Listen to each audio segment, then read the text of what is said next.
And Kaye is the wheel of the 20 cars. He's come into the pit lane. Here's the rain. Oh, there it is. So it's arrived with 9 minutes to go in the Liquimoli for this 12 hour, and this is a race that hasn't disappointed again, has it? It has thrown everything at us across the course of the day, and I mean, continues to surprise. Well, it does, and I mean, I'm not saying that there isn't going to be another surprise in the last 8.5 minutes, because yes, we've got the cars out on the right tyres now for the conditions, but that's not to say, oh, it's easy, you can drive a racing car like this.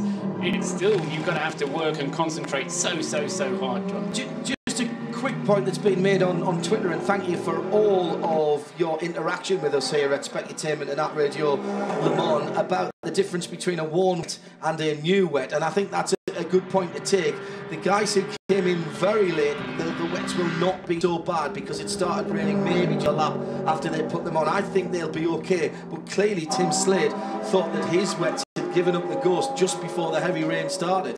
Yeah, absolutely. So Slade now back in 7th place actually, and has been passed by Brendan Hartley in the United Autosport 23, and Christopher Meeks, defending winner of this race, 5th place. Great return, and it's great to have Chris back.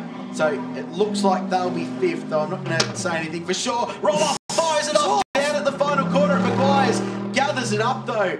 Really well caught by the race leader. That was seconds away from ending up buried in a sand trap and handing the race to Ferrari.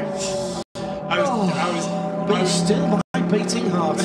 I was about biting my tongue there. That car has been leading this race for the last 3 hours out of the 12. So it's been in a position where it hasn't been headed throughout pit stops, throughout the various other things that have happened. It has not been out of the lead of the race for 3 hours now. And it was a heart-stopping moment, and just goes to show that was exactly for us. Imagine what it was like for Alex Roloff, who was driving the car, and everybody who's down in the Erebus pit.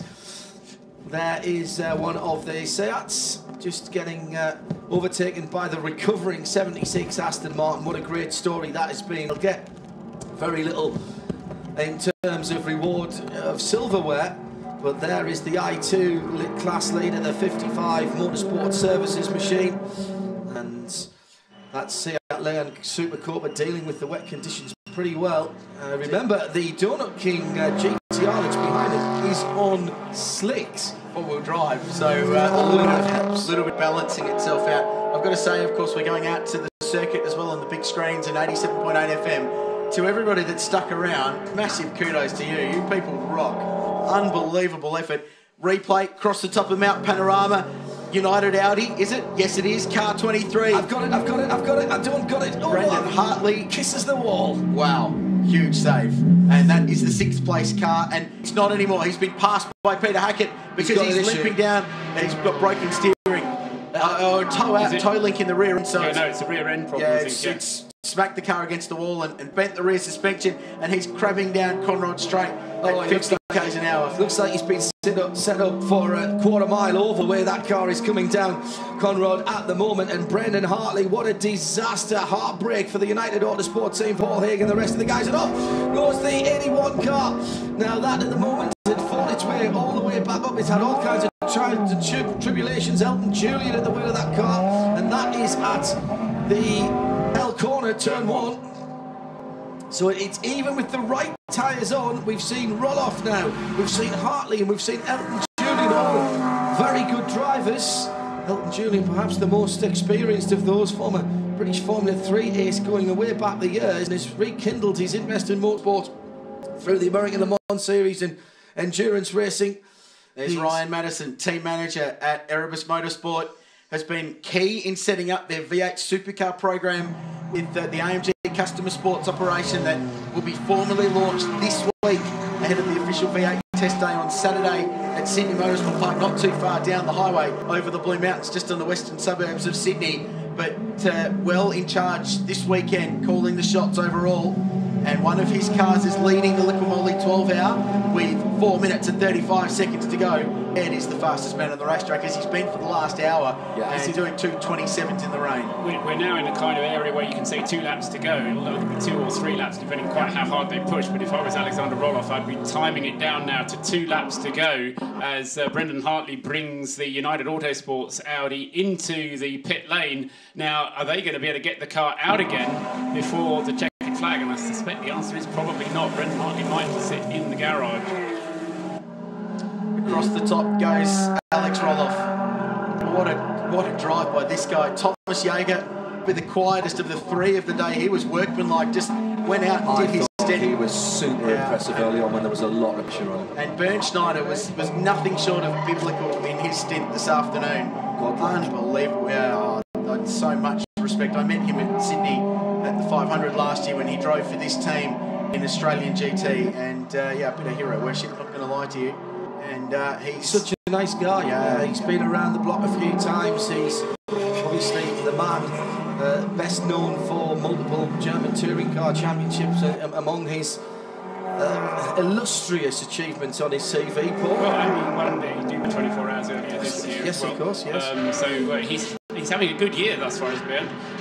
Just on Brendan Hartley, to be classified as a finisher, the car must cross the finish line no later than 4 minutes after the display of the checkered flag. So he has to get out if he's going to be classified as a finisher. The car currently sitting in the pit lane there, having that rear suspension problem repaired.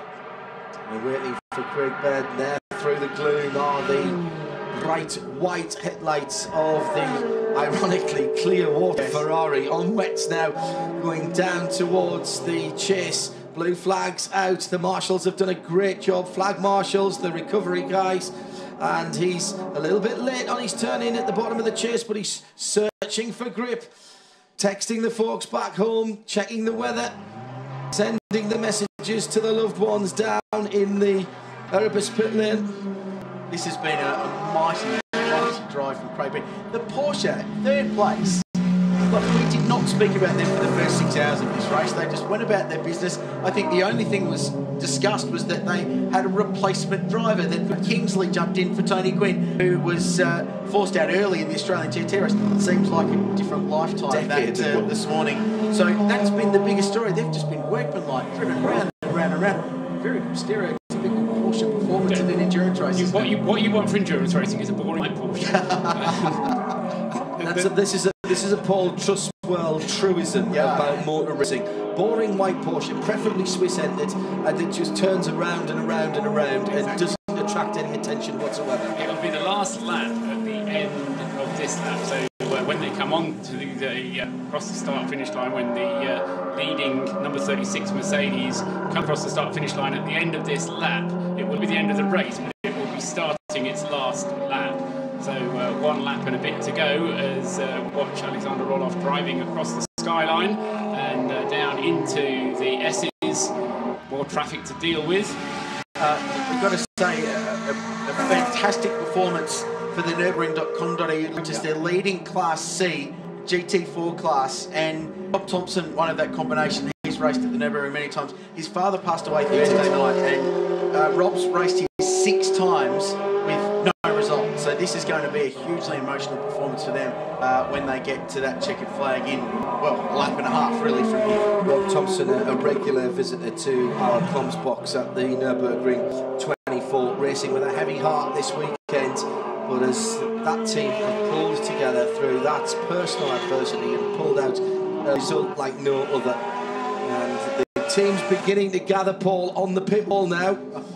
Exactly right, yeah. So it is, just to repeat, this is not the checkered flag, but this is the beginning of the last lap. The last lap, I don't know if they have a last lap board to show, or that will be communicated to the drivers, but this will be the beginning of the last lap. It is 18:59, it's 18 that time now, and although 7 o'clock comes up now, we'll have 1 more lap to complete. So across the line he goes with the lap time of that lap, 2 minutes 33, and he's being closed in upon still by the Ferrari Craig Baird. There he goes across the line now, but he is a lap behind, so even if he catches up on this last lap, he won't be able to catch up with Alexander Roloff, who will just be able to stroke the car home, but he still has to concentrate, John. And if you're Baird, you've got to go by. If you're Baird, you have got to go by, because if something happened, and God forbid that would happen on the way down the mountain the other side, if he catches him, he's got to go by to get back on the lap, because that Mercedes, you know, has to finish. And Berto is still pushing on at 28 last time around, 5 seconds quicker than the man in the lead. Ben Schneider looking pensive, hands in pockets. All of the guys just holding their breath. And this is when it's awful being a teammate and you're not in the car, because you can't do anything at all to affect. And your car is 4 kilometres, maybe less, from winning. First big race here down under for 2013, the Liquid Molly, 12 hours at Bathurst. What a day. You've just put it into words. Aston Martin, some Gallen just going through there. They have had everything the mountain can throw at them and more. It has just been a remarkable performance. Bernd Schneider will add his name to the winners list at Bathurst for the first time and join the greats of touring car racing that have won here over the years. It just has been a remarkable performance. The officials, it's traditional on the outside of the S's there, that marshal's post very exposed, and every year at the end of the race, no matter what race it is, leading right out over the racetrack to cheer these heroes home. Conrod straight for the last time. 2.2 odd Ks to go for the Liquid Molly Bathurst 12 hour. They predicted a 1-2 this morning. Nearly got it. John Hindhoff, but not quite. But this is going to be an incredible result for Erebus Motorsport. And you're our guest in Australia. Welcome home, mate. Oh, thanks, mate. That's an honour. Coming down to the final heavy braking area, Alex Roloff then turns left then right. Don't get too much power over the top of that brow in the road. They'll be smelling it now. They've finally started to come out of the garage. They've been standing there. They didn't want to hex it. And now they come out on the pit wall. The cameras are there. The flags are there. And AMG and Mercedes-Benz starting an Australian Odyssey in V8 this year. Start 2013 with a big win at the Liquid Molly 12 hours. And there is Berto coming through in second place. 1 kiss better than they achieved last year. It'll be Van Gisbergen for the number 5 Porsche coming through in 3rd position. And Crailsey, that is motor racing at its best. Look at the pit straight, look at the pit wall, look at the guys up on the mountain. Everybody being cheered home to a man. Where is Betty? Where is Betty? Oh, she's going to be emotional after this one. Worked so hard to get this team up, so much investment. There's Melrose. The Holden made it to the line. That is just outstanding. And if there's anyone in tears at the end of this race, I think it's going to be Mel. What a day. We saw the Hunter Sports Group Porsche team come through and take Class B. So 10th outright. They were 4th outright last year. They've won Class B 2 years in a row. Well done, the Hunter Sports Group team. Tony Reid in there with I've had a mental blank. Who was winning in that car? Stephen Johnson was in there too, and Drew Russell. So great performance. And these are scenes of celebration. Bernd Schneider, a 12-hour winner at Bathurst. That is the team. That is a team in the very early stages of very bad headaches tomorrow morning. Crailsey, it's been an absolute honour to be a part of this event from RadioLeMans.com, powered by Sim Raceway, from Paul and myself and Shay. I'm going to take my leave of you, and we'll be leaving on RadioLeMans.com, but the live streaming continues. We'll be back with more top-line sports car racing on Radio Le Mans throughout the season, and please check the front page for that. Join us on Midway Motorsport. Before we go, here's Bernd Schneider and Shay Adam. Bernd Schneider, you just won the 12 hours of Bathurst in a car that you basically created. What's going through your head right now? It's unbelievable. We are so happy. We are all 3 first time here in Bathurst. We heard so much about the circuit, and it's so challenging. And in the beginning, we were really a bit struggling with the track. But during the race, the car was awesome, and the Airbus team was unbelievable. The strategy was very good. The car was perfect, and I think we all really very, very happy, and we will have a big party tonight. Thomas Jäger, how about you? How excited are you? I'm totally excited. Thank you to the team, because as Bernd said at the beginning, it was very difficult for us to come here, but then we improved step by step, and in the end, strategy, the mechanics did a great job, and we were very happy that we won the 12-hour race here. Congratulations to both of you. Thank you. Great scenes down in pit lane, and Bernd Schneider adds his name to the list of winners. And 2 cars from Motorsport Services in New Zealand. Formation finish for the 2 Porsches. Well done to the Kiwi team. 6 cars they run this weekend, and Gee, some of them had a very, very tough day of it, but Paul Trustwell, they got there in the end. That's what racing like this is all about. It's just getting the car through to the finish at that point and but making a team effort of it. And that's one of the things that's so good about this type of racing. It is a complete team effort, and you could see how important it was